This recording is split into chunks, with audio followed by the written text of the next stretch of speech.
why not put an extra dollar behind it? Because Facebook throttles it. Like the algorithm doesn't love just organically showing it. But when you give Facebook money, they love it. Yeah.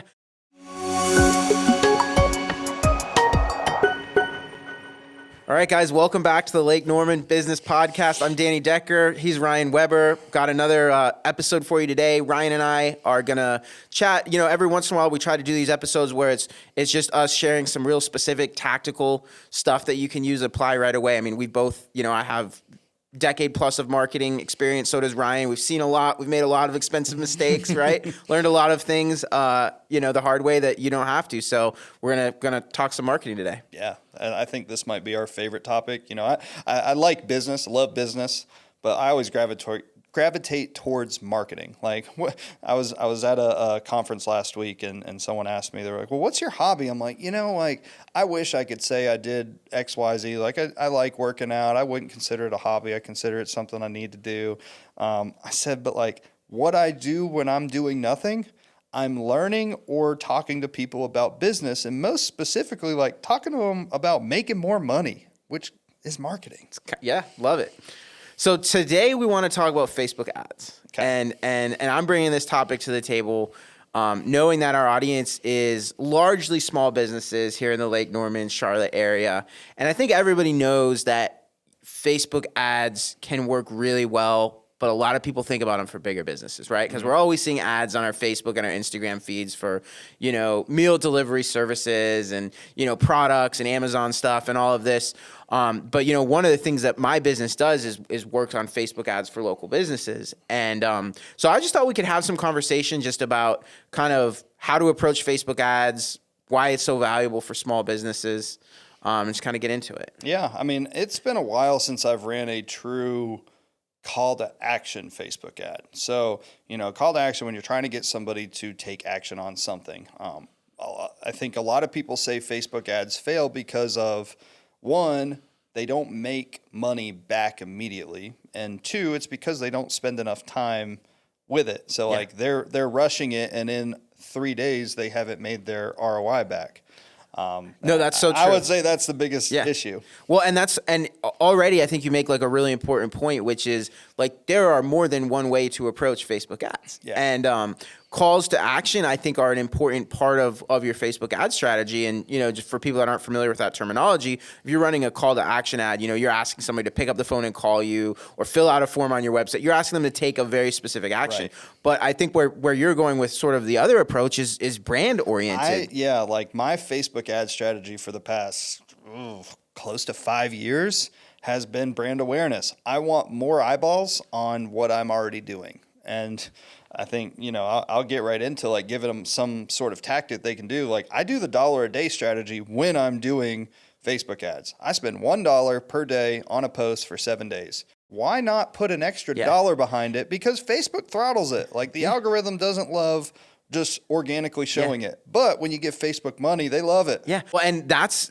so good because I think most people don't realize you can spend $1 a day and actually see an impact. Yeah, and it's like, to your point, if you're going to the effort of creating a post, whether it's a video, a photo, or you're just writing something, you're already spending some time on it. Literally giving Facebook an extra dollar, you know, you can take it from reaching 20 or 30 people and reaching, you know, 800, 900, 1,000 people with $1. Yeah, it's a lot cheaper than most people think because they're thinking, I have to get an ROI, I have to get calls to action. And I'm like, you know what? I can spend $50 a month and I could have 10,000 people in this Lake Norman area see it.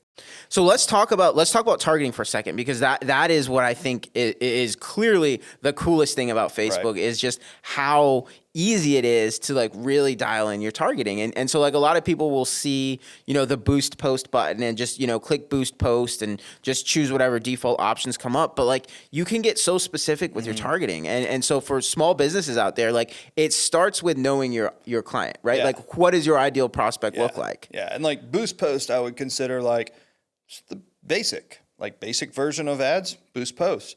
There's an advanced version on the back end of Facebook that you know a lot of people don't know. Well, about. And that's and exactly. But even you know, you're spending $1 a day or you're spending $10 a day or whatever. I click like, boost posts. Yeah, and it's like, and that's an awesome place to start. So I guess that would be kind of my message for people out there that are already, putting in effort to create organic Facebook posts is start boosting. Spend $1 a day, spend $5 a day. You can, there's some targeting options even within boosting. Yeah, like I can do location targeting. I can do age targeting. Like I can get it good enough for like what I'm trying. I'm just trying to get eyeballs. Yeah. Well, and you can even on the boost side, I think you can get into interests and things like that. And so it's like, so part of it is thinking about what are your customers and clients, like what are they interested in, right? And so, for example, I work with a client where they're health oriented HVAC company, right? So their ideal customers are people that not only like everyone needs air conditioning and you need heat in the winter and you need AC in the summer, but finding clients and customers that are health oriented and are interested in wellness and things like that. And so it's like we go through a brainstorming process and it comes out,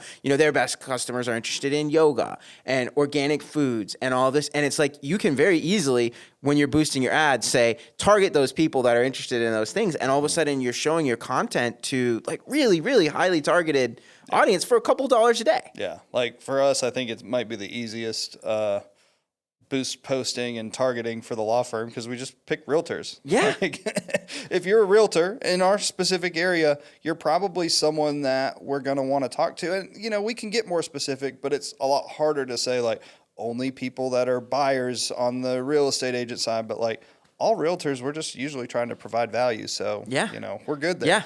So something I want to share for people who are thinking about this, and this comes naturally to those of us who are in the world of marketing, right? But you got to spend a little bit of effort in thinking through what your message is going to be. Right. Like a lot of people will feel like it's enough to just take the link to their homepage, drop it in a Facebook post, and put that out there. And it's like, no, spend a little bit of time thinking about what problem are you helping people solve? And you just laid it out, with realtors, you guys are all about providing value. And so it's like, take a few minutes and just think about what problems are your ideal customers trying to solve, right? Are they trying to lose weight? Are they trying to fix the air conditioning in their house? Are they trying to make their kids healthier? Are they trying to boost their savings? Like, what are they trying to do? And how can your call to action or your video or whatever it is, how does it speak to that specific problem? Right. Yeah. Like dive into the problem to your specific audience. And then I think the last piece of this puzzle is you need to make an irresistible offer. And like you do this typically by giving away a lead magnet, something that they're like, man, I wish I would have paid money for, or I would have paid money. I would have paid $100 to get that information. And you're giving it away for free because you're giving them an irresistible offer to give you whatever that call to action is, which is typically like fill out the form so I can get your contact information, blah, blah, blah, blah, blah. But like it could be as simple as, it could be a 50% off your first purchase. Something that's like, oh my gosh, I have to click because this is something I can't live without. Love it. Love it. All right. I think this is good. I think to kind of summarize, even if you're only going to spend $10 a week, right? $1 a day. Experiment with Facebook ads. There's no reason not to. It's so easy to get started. Do what Ryan said. Think about what's the irresistible offer. What problem are you helping people solve? Make a Facebook post, boost it, see what happens. Yeah. I mean, everybody's on Facebook. If you think that somebody's not on Facebook, they still are. Like they still go on and check messages. So like, Facebook's dying. Facebook's not dying. Facebook's $1 billion company. They're not going to die. Yeah. Everybody's still on there. They're going to find ways to pivot. They're going to find ways to turn. And bonus tip here, Danny. I don't know if everybody quite knows that Instagram is owned by Facebook. Right. So if you're like, I want to run Instagram ads, it's through Facebook. Learn Facebook and you'll be able to run Instagram ads. And all you got to do is connect up your Instagram profile with your Facebook page, and then it's just a box that you check and say, yes, I also want to promote this on Instagram. Yeah. So easy. Yeah. And, you'll make a lot of money from this. Yep. All right, cool. That's it this week. We'll see you guys back here next week on the podcast.